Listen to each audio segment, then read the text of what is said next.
সুপ্রিয় শ্রোতা বন্ধুরা, আজ আমি আপনাদেরকে পড়ে শোনাব প্যারাডক্সিক্যাল সাজিদের পঞ্চম পর্ব। তাদের অন্তরে আল্লাহ মোহর মেরে দেন, সত্যিই কি তাই? আমি মাসুদ আছি আপনাদের সাথে।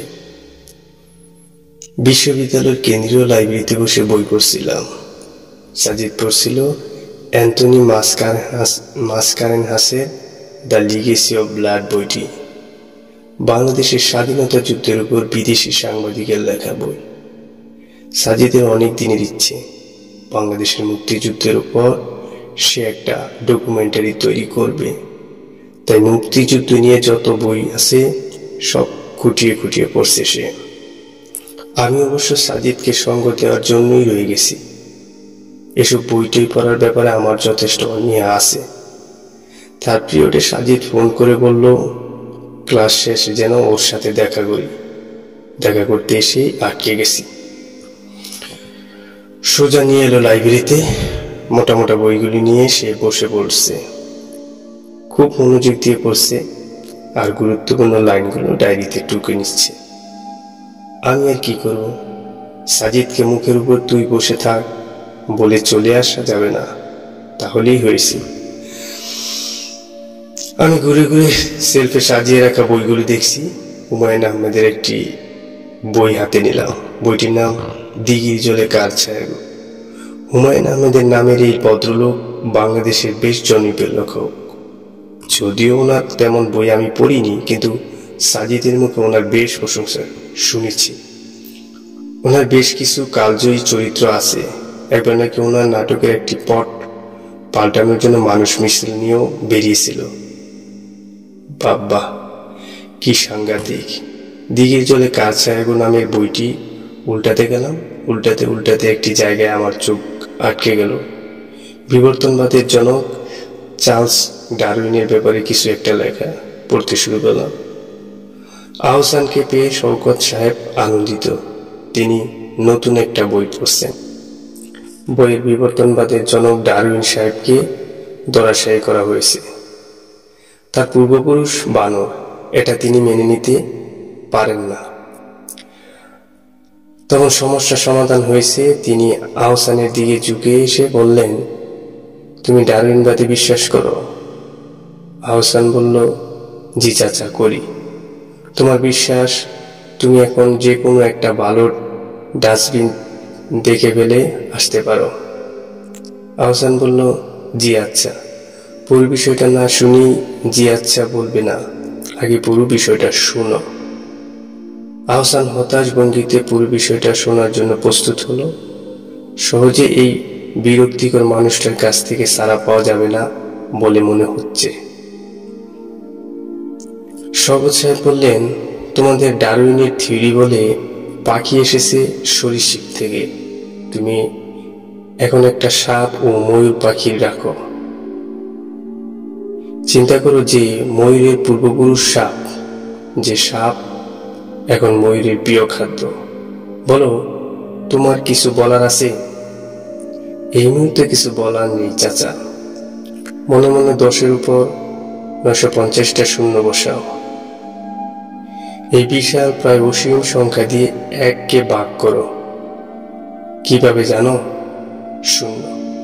এটা হলো অ্যাটমে অ্যাটমে ধাক্কাধাক্কি করে ডিএনএ অণু তৈরির সম্ভাবনা। মিলার নামে কোনো বিজ্ঞানীর নাম শুনেছ? ছাগল টাইপের সায়েন্টিস্ট? না চাচা, শুনিনি।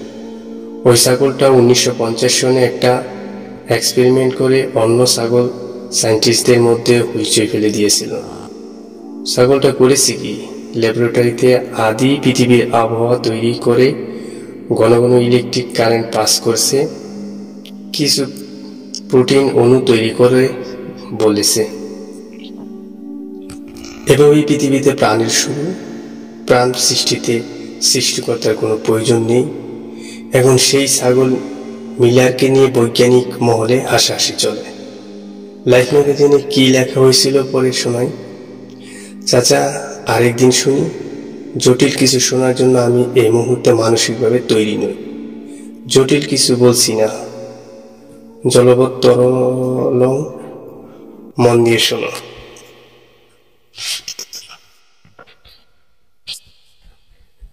শওকত সাহেব পড়তে শুরু করলেন। আহসান হতাশ চোখে জানালা দিয়ে তাকিয়ে রইল। এতটুকু পরে আমি বেশ আনন্দ পেলাম। লেখক হুমায়ুন আহমেদের এখানে বেটা ডারউইনকে এক হাত দিলেন। শওকত সাহেবের মতো আমিও কোনোভাবেই মানতে পারি না যে আমাদের পূর্বপুরুষ বানর, ভাবতেই ঘেন্না লাগে। বইটি নিয়ে আমি সাজিদের কাছে গেলাম। গিয়ে দেখি সে ব্যাগপত্র গোছানো শুরু করেছে। সে বলল, চল বাসায় যাব। আমি তাকে হাতে বইটি দেখিয়ে বললাম, এই বইটা পড়েছিস? মজার একটি কাহিনী আছে। পড়েছি কি জানিস?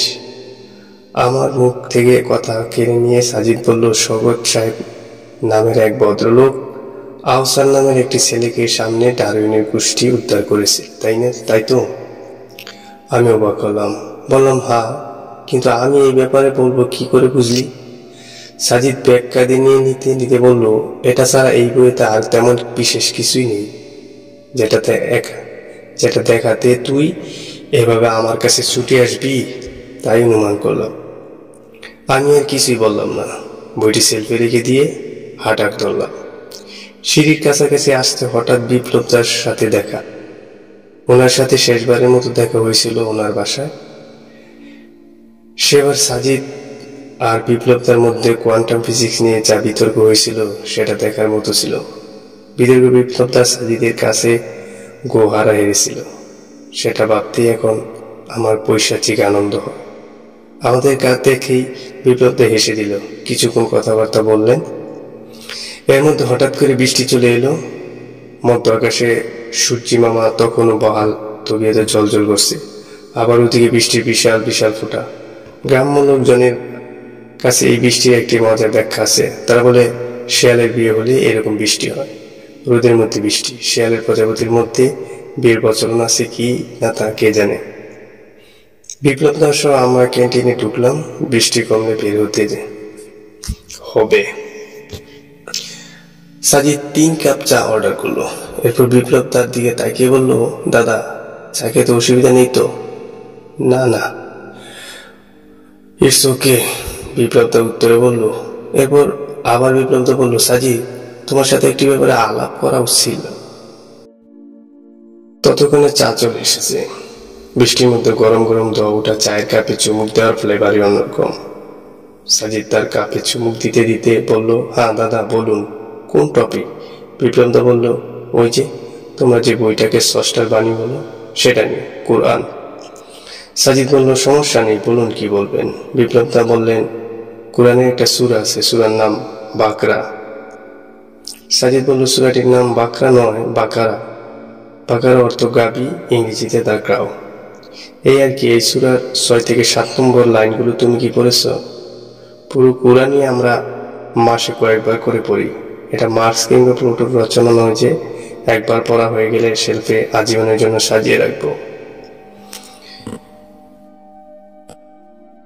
বিপ্লবদা বললেন, নিশ্চয়ই যারা অস্বীকার করে তাদের আপনি সাবধান করুন আর না করুন, তারা স্বীকার করবে না।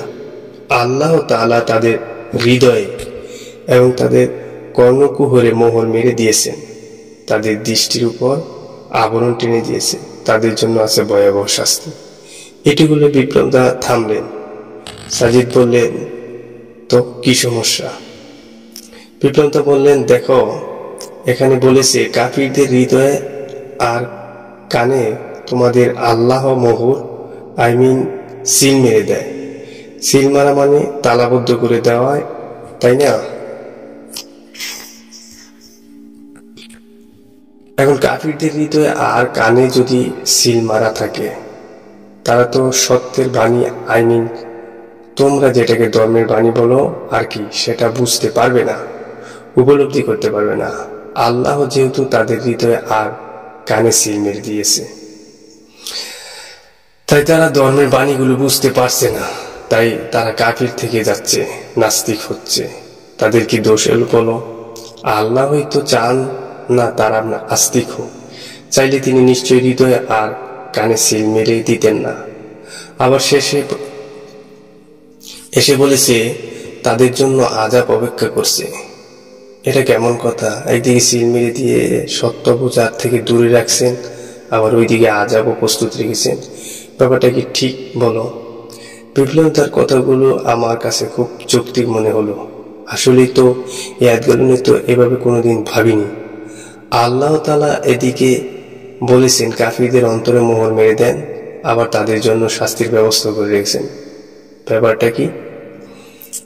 সাজিদ মুচকি হাসলেন, চায়ের কাপে শেষ চুমুকটুকু দিয়ে বলল, দাদা, ইসলামের ইতিহাস পড়লে আপনি এক শ্রেণীর মির্জাফরের কথা জানতে পারবেন।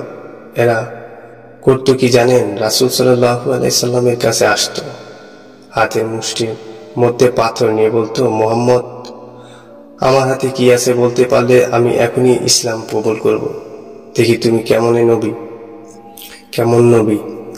রাসূল সাল্লাল্লাহু আলাইহি সাল্লাম হাসতেন, এসে বলতেন, তোমার হাতে জিনিসই বলুক সেগুলো কি। তখন পাথরগুলো কথা বলতে শুরু করত। এটা দেখে সেই লোকগুলো খুব অবাক হতো, অবাক হয়ে বলতো, এ তো সাক্ষাৎ জাদুকর, এই বলে পালাতো। অথচ তারা বলেছিল হাতে কি আছে বলতে পারলে ইসলাম কবুল করবে। কিন্তু রাসূল সাল্লাল্লাহু আলাইহি সাল্লাম তাদের পরীক্ষায় পাশ করে গেলে তারা তাকে জাদুকর, জ্যোতিষী ইত্যাদি বলে চলে যেত। মুনাফিকি করত। এসব আয়াতে মূলত এই শ্রেণীর কাফিরদের কথাই বলা হয়েছে, যাদের সামনে সত্য উদ্ঘাটিত হওয়ার পরও তারা তা অস্বীকার করে।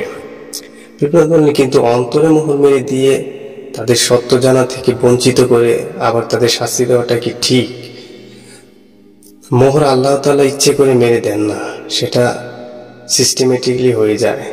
বিপ্লবদা হাসা শুরু করলো, বললেন, ভেরি ইন্টারেস্টিং। সিস্টেমেটিকলি সিল পড়ে যায়, হা হা হা। সাজিদের এই কথা আমার কাছেও শিশু সুলভ মনে হলো।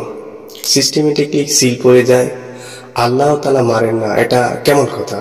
আয়াতে তো স্পষ্টই আছে আল্লাহ তাদের হৃদয়ে মোহর মেরে দেন। সাজিদ বলল, দাদা ধরুন আমি বললাম যারা খাবে না বলে সিদ্ধান্ত নিয়েই ফেলেছে, আপনি তাদের খেতে বলুন আর না বলুন, তারা কোনোভাবেই খাবেন না। আল্লাহ তাদের দেহ শুকিয়ে দেন, তাদের শরীরে রোগ প্রতিরোধ ক্ষমতা কমিয়ে দেন, তাদের জন্য রয়েছে কঠিন অসুখ। খেয়াল করুন, এখানে তারা অসুস্থ হচ্ছে, তাদের শরীরের রোগ প্রতিরোধ ক্ষমতা কমে যাচ্ছে, তারা কঠিন অসুখে পড়তে যাচ্ছে। কেন এসব হচ্ছে? আল্লাহ তাআলা কি ইচ্ছে করেই তাদের সাথে এগুলো করছেন? না, এগুলো তাদের কর্মফল। তাদের যতই জোর করা হোক, তারা যখন কোনোভাবেই খাবে না বলে সিদ্ধান্ত নিয়ে ফেলেছে, তখন সিস্টেমেটিক্যালি না খাওয়ার ফলে তাদের শরীর শুকিয়ে যাবে, শরীরের রোগ প্রতিরোধ ক্ষমতা কমে যাবে, তারা কঠিন রোগে পড়বে। এ সব কিছুর জন্য তারাই দায়ী, কিন্তু সিস্টেমটা আল্লাহ তাআলাই চালাচ্ছেন। আল্লাহ তাআলা একটি সিস্টেম রেডি করে দিয়েছেন, আপনি না খেলে আপনার শরীর আল্লাহ তাআলা শুকিয়ে দেবেন, আপনার শরীরের রোগ প্রতিরোধ ক্ষমতা কমিয়ে দেবেন, দিন শেষে আপনার একটি কঠিন রোগ হবে। এটা একটা সিস্টেম। এই সিস্টেমে আপনি তখনই পড়বেন যখন আপনি নিজে থেকে খাবেন না বলে সিদ্ধান্ত নিয়েই ফেলবেন। ঠিক সেভাবেই যারা সিদ্ধান্ত নিয়ে ফেলেছে যে তাদের সামনে যত প্রমাণ, যত দলিলই আসুক, তারা সত্যকে মেনে নেবে না, অস্বীকার করবে, তাদের অন্তরে আর কানে সিস্টেমেটিক্যালি একটি সিল পড়ে যাচ্ছে।